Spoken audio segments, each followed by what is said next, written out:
pukul 6 waktu Indonesia Barat.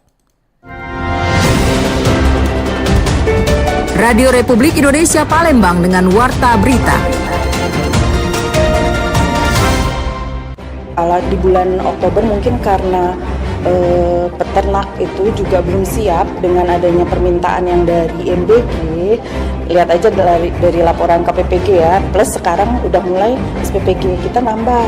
Tapi di bulan November ini mungkin pemerintah juga mungkin sudah memberikan subsidi atau bantuan ke peternak sehingga jadi produksinya pun juga sekarang sudah banyak, pasokan di pasaran itu sudah banyak, sehingga harga baik itu daging ayam ras maupun telur, dua pokok menu yang ada di MBG itu alhamdulillah sekarang sudah turun. Mau kepada masyarakat ya, dan kita siap menerima bantuan dan akan kita salurkan atau distribusikan.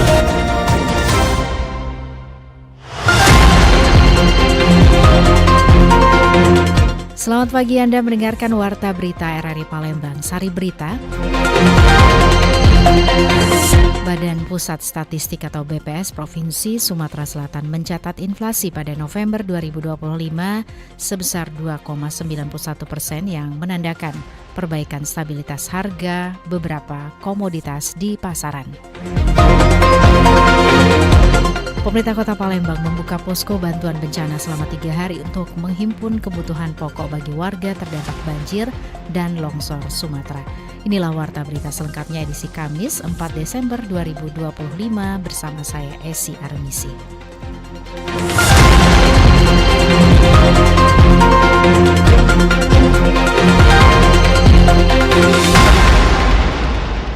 Pendengar, Badan Pusat Statistik BPS Provinsi Sumatera Selatan mencatat inflasi pada November 2025 sebesar 2,91% yang menandakan perbaikan stabilitas harga beberapa komoditas di pasaran. Berikut laporan Muhammad Irfan.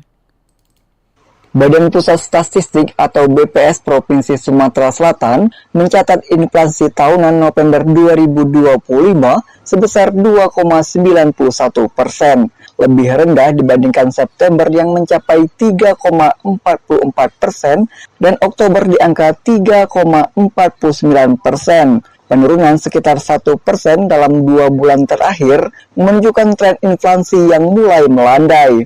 Statistik ahli media Titu Indrawati menyebutkan 9 dari 11 kelompok pengeluaran mengalami kenaikan harga, dengan perawatan pribadi dan jasa lainnya, serta makanan, minuman, dan tembakau menjadi penyumbang terbesar inflasi tahunan. Beberapa komoditas yang mempengaruhi inflasi antara lain emas perhiasan, cabai merah, bahan bakar rumah tangga, telur ayam ras, dan harga ayam potong yang bertahan di kisaran Rp36.000 hingga Rp38.000 per kilogram. Inflasi bulanan pada November tercatat 0,02%, lebih rendah dibandingkan Oktober, dengan emas perhiasan menjadi penyumbang utama meski hanya 0,03%, jauh lebih rendah dibandingkan periode yang sama pada tahun lalu. Kalau pola distribusinya kita nyatet fenomenanya aja ya Mbak ya. Kalau di bulan Oktober mungkin karena peternak itu juga belum siap dengan adanya permintaan yang dari MBG. Lihat aja dari laporan KPPG ya, plus sekarang udah mulai SPPG kita nambah.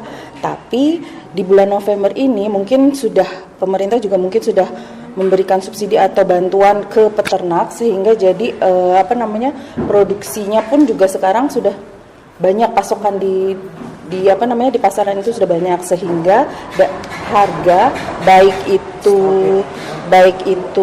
daging ayam ras maupun telur, dua pokok menu yang ada di MBG itu alhamdulillah sekarang sudah turun. Ditambahkan Titu, tren penurunan inflasi ini menandakan perbaikan stabilitas harga meski beberapa komoditas pangan dan energi masih memberi tekanan. Evaluasi berkala tetap diperlukan agar inflasi Sumatera Selatan tetap terkendali hingga akhir tahun. Sementara itu, BPS menilai pengendalian harga menunjukkan progres positif meskipun faktor eksternal dan tekanan komoditi tertentu perlu terus diwaspadai menjelang Natal dan Tahun Baru. Sementara itu berbagai tanggapan masyarakat terkait harga kebutuhan pokok menjelang Natal dan Tahun Baru umumnya menunjukkan kekhawatiran akan potensi kenaikan harga. Jamal, warga Palembang, mengaku mulai merasakan adanya penyesuaian harga pada beberapa komoditas, khususnya beras, cabai, telur ayam, dan daging ayam.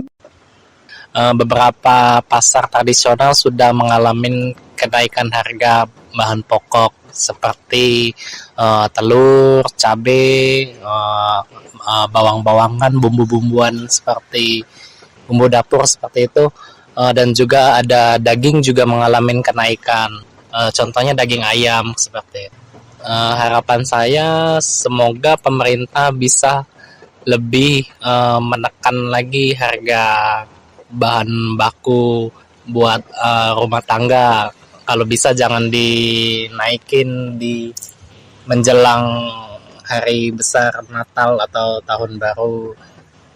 Jamal berharap pemerintah melakukan pemantauan intensif agar kenaikan tidak terjadi secara tiba-tiba dan memberatkan rumah tangga, terutama menjelang momen perayaan Hari Keagamaan ketika kebutuhan biasanya meningkat, serta perlunya langkah pemantauan stok dan distribusi dapat menjaga stabilitas harga selama periode Nataru. Masyarakat berharap koordinasi antara pemerintah daerah, Satgas Pangan, dan pelaku usaha dapat memastikan pasokan tetap aman sehingga masyarakat dapat menyambut perayaan akhir tahun tanpa beban kenaikan harga yang signifikan.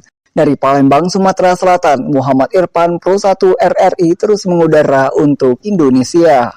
Ya, sementara itu pendengar, pengamat ekonomi Sumsel Dr. Ihsan mengatakan jika pemerintah harus menjamin ketersediaan bahan pangan khususnya jelang Natal dan Tahun Baru yang dapat mempengaruhi harganya. Selain itu pemerintah Sumsel khususnya harus bisa menjamin pasokannya melalui lancarnya transportasi pengiriman bahan, mengingat kondisi cuaca hingga kebijakan yang dikeluarkan Gubernur Sumsel terkait pembelian solar yang ditutup dan tengah kota dan dialihkan. Hal ini dikhawatirkan akan memicu kelangkaan dan harga bahan pokok jelang Natal dan Tahun Baru. Ya, yang pertama ya kita sebisa mungkin karena stoknya tidak banyak gitu ya, karena masalah panen ini ya, tentu kita bisa membeli sesuai kebutuhan dulu. Jangan sampai nanti karena kita tadi ada panic buying ya, salah satunya karena takut nanti ya, kebutuhan tadi tidak bisa kita penuhi sehingga kita membeli dan juga banyak. Nah, ini yang perlu kita hindari. Jangan sampai dengan adanya fenomena sekarang supply terbatas, ditambah lagi ada beberapa pihak yang sengaja, ya baik itu nanti perorangan maupun pihak-pihak yang memanfaatkan situasi, membeli dalam jumlah besar sehingga membuat harga semakin naik. Nah, ini kita tidak harapkan, Mas Salim. Sehingga kita berharap masyarakat ya lebih ketika mengkonsumsi bahan ini ya mungkin dapat menyesuaikan dengan kebutuhan dulu. Yang kedua juga kita mungkin mengawasi juga terkait distribusi gitu ya. Karena nanti kan kelangkaan dan kenaikan harga ini juga bukan hanya karena mempengaruhi ke hasil panen, tapi juga termasuk distribusi barang dan jasa. Gitu ya. Nah, ketika distribusi barang pokok ini terganggu karena hujan deras, kan, karena mungkin juga ada beberapa daerah yang banjir, tentu ini juga menjadi masalah gitu ya, sehingga nanti menyebabkan daerah-daerah yang tidak mendapatkan pasokan kebutuhan bahan pokok tadi itu harganya jadi naik gitu, Mas. Oke, Mas Izan, Ya, dirinya berharap agar kelancaran pengiriman barang sembako dan kebutuhan lainnya dapat dipastikan aman termasuk stok beras. Pendengar, berikut kita dengarkan ragam komentar masyarakat mengenai harga kebutuhan pokok menjelang libur Natal dan Tahun Baru 2026.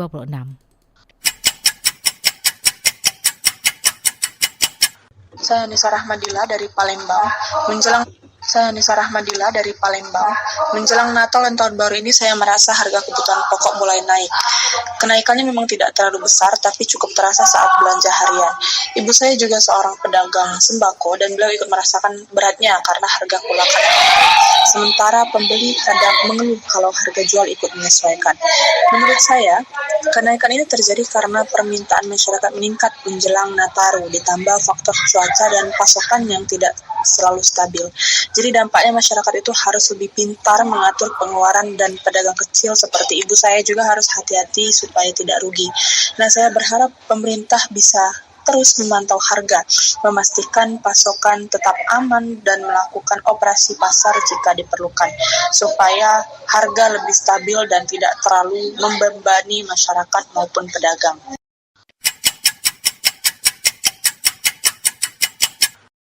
Saya Nuri Anjani dari Pak Jo. Menjelang Natal dan Tahun Baru ini, saya benar-benar merasakan harga kebutuhan pokok mulai melambat naik, seperti beras, cabai merah, telur, dan ayam potong. Kenaikannya memang tidak terlalu signifikan, tapi cukup terasa ketika saya keluar belanja setiap hari. Ibu saya yang hanya belanja untuk kebutuhan keluarga juga mengeluh karena setiap kali belanja, uang yang dikeluarkan lebih banyak dari biasanya. Dan kadang harus memprioritaskan barang mana yang paling perlu dibeli duluan.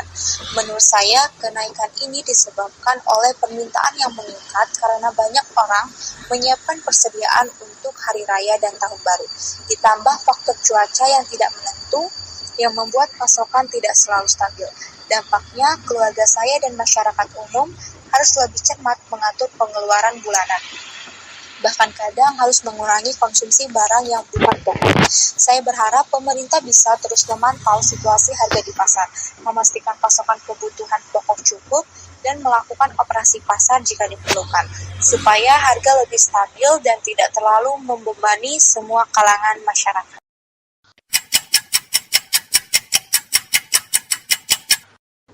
Saya Yoga, saya dari Jakabaring. Kenaikan harga bahan pokok menjelang Natal dan Tahun Baru menjadi prihatin serius karena berpotensi menekan daya beli masyarakat, terutama kelompok ekonomi rentan. Fenomena ini biasanya dipicu meningkatnya permintaan tanpa dibarengi pasokan yang stabil, sehingga memicu inflasi musiman. Kondisi tersebut mendorong pemerintah dan pelaku pasar untuk memperkuat pengawasan distribusi, menjaga stok, serta memastikan harga tetap terkendali agar kebutuhan masyarakat dapat terpenuhi dengan aman dan merata selama periode perayaan tentunya. Ya, pendengar, menjelang perayaan Natal dan Tahun Baru, pemerintah Kabupaten Banyuasin memperketat langkah antisipasi untuk menjaga stabilitas harga dan ketersediaan stok pangan. Dalam agenda monitoring pasar di Pasar Sukajadi, Kepala Dinas Koperindak Banyuasin Adam Ibrahim turun langsung meninjau kondisi perdagangan, fluktuasi harga hingga kesiapan pedagang. Berikut wawancara singkat kontributor RRI Palembang bersama Bapak Adam Ibrahim. Pak Gadis, dalam rangka begitu hari ini ke Pasar Sukajadi? Tentunya kita dalam rangka monitoring terutama kondisi pasar Sukajadi Pasar Sukajadi saya lihat ini nyaman, pembelinya juga nyaman, penjualnya juga nyaman, lokasinya memang strategis di sini saya lihat, dan tentunya harapan kita ya daya beli masyarakat itu meningkat walaupun harga fluktuasi, ada yang naik dan juga ada yang turun. Itulah, semakin banyak permintaan tentunya semakin harga meningkat.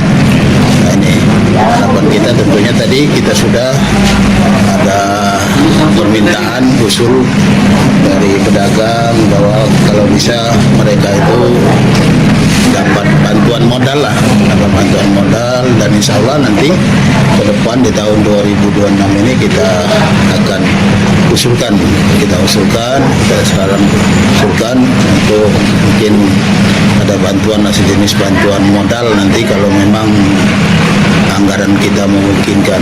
Jadi saya lihat bagus di sini pasarnya. Saya baru sekali ini ke sini, saya tinjau dan ini memang lokasinya bagus. Saya lihat ini bersih dan pengurus dari pasar ini ya mungkin sangat memperhatikan terutama keamanan di sini terjamin baik itu pagi maupun sampai siang maupun malam. Mudah-mudahan pasar ini tentunya ya setidak banyaknya memberikan kontribusi PAD kita untuk ya, meningkatlah pendapatan daripada PAD kita. Saya kira itu mungkin. Pak Gadis, satu itu tadi kan harga cabai ini cukup tinggi, 70.000. Antisipasi mungkin dari pemerintah daerah menjelang momen Nataru ini Ya. Seperti apa tuh Pak? Jadi kita ada program namanya Pasar Murah. Jadi kita actionnya di situ. Jadi kita pertama tentunya untuk yang melaksanakan melaksanakan pasar murah itu yang pertama untuk pergerakan dari inflasi ini. Jadi supaya inflasi ini kan tidak terlalu tinggi, oleh sebab itu kita mengadakan operasi pasar murah itu ya, stabilitas daripada harga. Yang kedua tentunya tujuan kita dalam melaksanakan pasar murah itu untuk menjamin bahwa stok kebutuhan masyarakat bersama tersedia, jadi tidak langka. Oleh sebab itu tadi saya lihat di sini semuanya ada, dan mudah-mudahan tentunya untuk kita antisipasi nanti, yaitu kita ada gerakan namanya gerakan pasar murah bersama dengan instansi terkait. Kalau dari Koprindak ya ada program itu bekerja sama lah dengan instansi yang terkait, dengan supplier dan sebagainya untuk menstabilkan daripada harga tersebut. Artinya masyarakat tidak perlu khawatir. Tidak usah khawatir.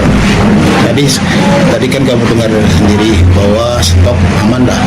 Hanya mereka ini banyak ada yang dari hasil beli di kebun sendiri, ataupun masih ada yang berasal dari Jakabaring, pasar ini. Kira itu kalau untuk itu aman mungkin. Mendengar warta berita ini disiarkan secara langsung melalui RRI Programa 1 Palembang frekuensi 92,4 FM dan disiarkan juga melalui streaming YouTube Pro 1 RRI Palembang dan aplikasi RRI Digital yang bisa diunduh melalui Play Store dan App Store. Anda masih bersama Warta Berita RRI Palembang.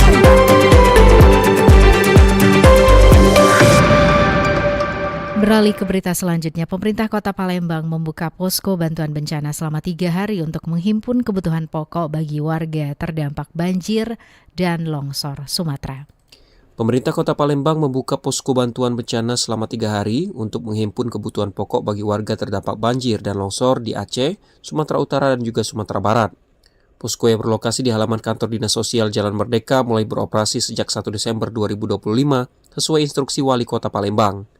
Dalam 2 hari pertama, bantuan yang terkumpul mencapai 2 ton beras, 210 dus mie instan, 180 kg gula pasir, serta kebutuhan dasar lainnya seperti popok dan juga perlengkapan harian. Kepala Dinas Sosial Kota Palembang M. Raymond Lauri mengapresiasi antusiasme warga yang terus berdatangan untuk menyalurkan bantuan. Informasi kepada para camat, kepada lurah untuk menginformasikan, mengimbau kepada masyarakat ya.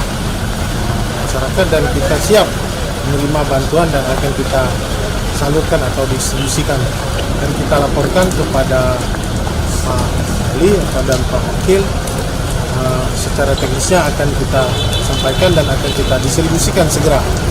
Ya, insya Allah kita menggunakan jalur darat. Bantuan yang terkumpul akan disalurkan secara langsung ke daerah bencana melalui jalur distribusi resmi, bekerjasama dengan pemerintah provinsi dan juga jaringan relawan. Pemkot Palembang memastikan pendataan dan penyaluran dilakukan secara terkoordinasi agar tepat sasaran. Dari Merdeka, Heru Rizky, RRI Palembang, terus mengudara untuk Indonesia. Mendengar pemerintah Provinsi Sumatera Selatan mulai perbaiki jalan Cor Batu Kuning Kurup ya di Ogan Komering Ulu. Pemerintah Provinsi Sumatera Selatan resmi memulai pembangunan peningkatan Jalan Cor Batu Kuning Kurup di Kabupaten Ogan Komering Ulu awal pekan lalu. Groundbreaking dipimpin langsung Gubernur Sumatera Selatan Herman Deru didampingi Ketua DPRD Sumsel Andi Dinialdi. Proyek ini menjadi jawaban atas kebutuhan masyarakat yang telah lama menantikan perbaikan akses utama tersebut. Herman Deru menegaskan menurutnya jalan yang memadai bukan hanya memudahkan mobilitas warga, tetapi juga membuka peluang usaha dan mendorong pertumbuhan ekonomi lokal. Herman Deru juga mengungkapkan kerusakan Jalan Batu Kuning Kurup dipicu banyaknya kendaraan bertonas besar yang melintasi jalur tersebut. Para supir truk kerap memilih jalan kabupaten karena perlintasan kereta api di jalan nasional terlalu rendah untuk dilalui kendaraan bermuatan tinggi. Itu Pak Bupati selalu ngotot. Aku Pak Ketua Dewan beneri, ya ini bergoyor kita beneri. Untung Pak Ketua Dewan baik. Iya nian kata Pak Ketua Dewan. Kita dukung Pak Gub, kita dorong. Kalaupun ini belum tuntas dengan keuangan yang tahun ini, kata Pak Ketua, tahun depan kita bantu lagi. Nah, ini yang penting menuju ke tempat konsentrasi jumlah penduduk terbanyak. Oke. Terima kasih Pak Ketua. Pembangunan Jalan Batu Kuning Kurup dilakukan secara bertahap dengan nilai anggaran mencapai 7 miliar rupiah pada tahap awal. Proyek ini dirancang menggunakan konstruksi yang lebih kuat agar mampu menahan beban kendaraan besar serta mengurangi risiko kerusakan di masa mendatang. Panjang fungsional jalan mencapai 11 km dengan pengerjaan efektif 900 meter dan lebar 7 meter. Riana Pridani melaporkan. Pendengar, jelang Natal dan Tahun Baru, Pasar Modern di Palembang mulai menyiapkan area khusus dan berbagai perlengkapan Natal untuk menghadapi peningkatan minat belanja masyarakat. Memasuki bulan Desember, sejumlah pusat perbelanjaan di Palembang mulai bersiap menghadapi lonjakan aktivitas belanja, termasuk JM Lemabang yang telah menata area khusus untuk kebutuhan Natal dan Tahun Baru.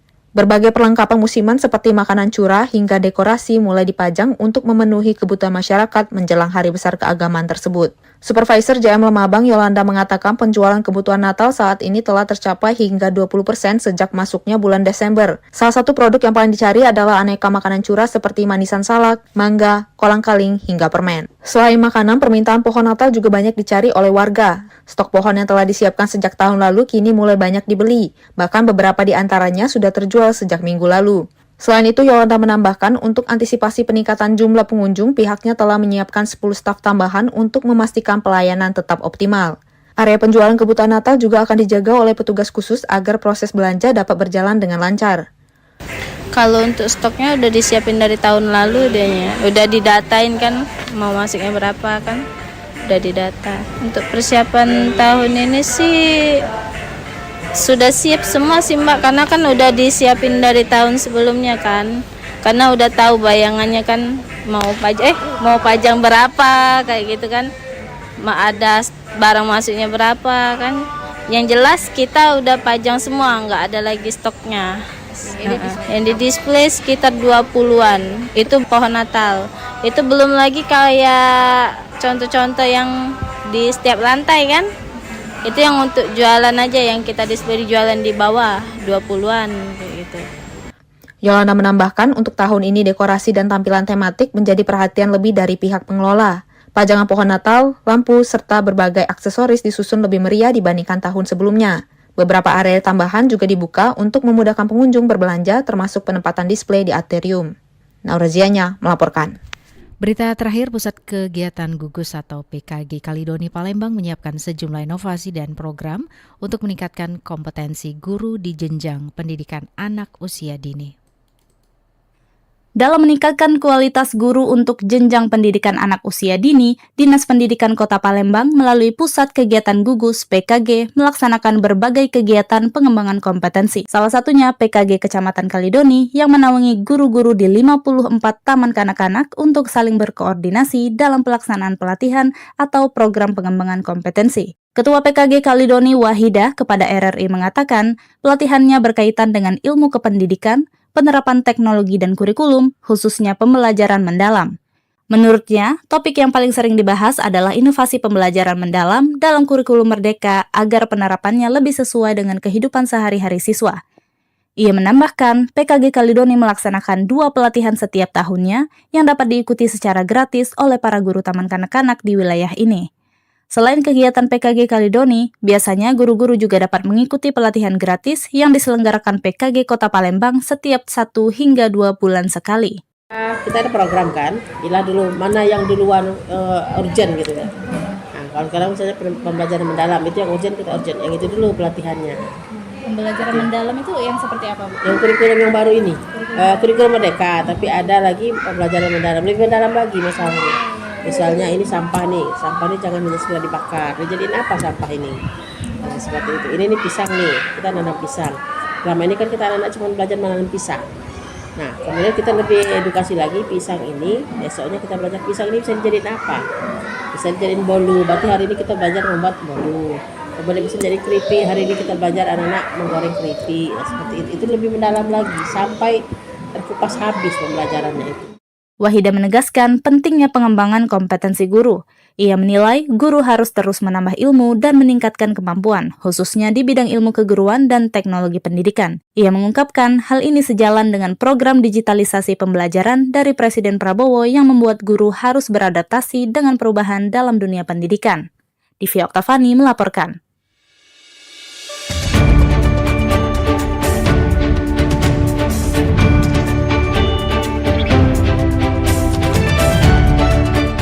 Sekian Warta Berita Produksi Radio Republik Indonesia Palembang. Sebelum berpisah, kami sampaikan kembali pokok-pokok berita. Badan Pusat Statistik BPS Provinsi Sumatera Selatan mencatat inflasi pada November 2025 sebesar 2,91%, yang menandakan perbaikan stabilitas harga beberapa komoditas di pasaran. Pemerintah Kota Palembang membuka posko bantuan bencana selama 3 hari untuk menghimpun kebutuhan pokok bagi warga terdampak banjir dan longsor Sumatera. Informasi lainnya dapat Anda akses melalui website kami, rri.co.id. Kami juga membuka ruang aspirasi bagi Anda untuk menyampaikan peristiwa yang berada di sekitar Anda melalui line WhatsApp di 0821 7927 9090. Mewakili kerabat kerja yang bertugas, saya Esi Armisi undur diri. Sampai jumpa. Demikian Warta Berita Radio Republik Indonesia Palembang.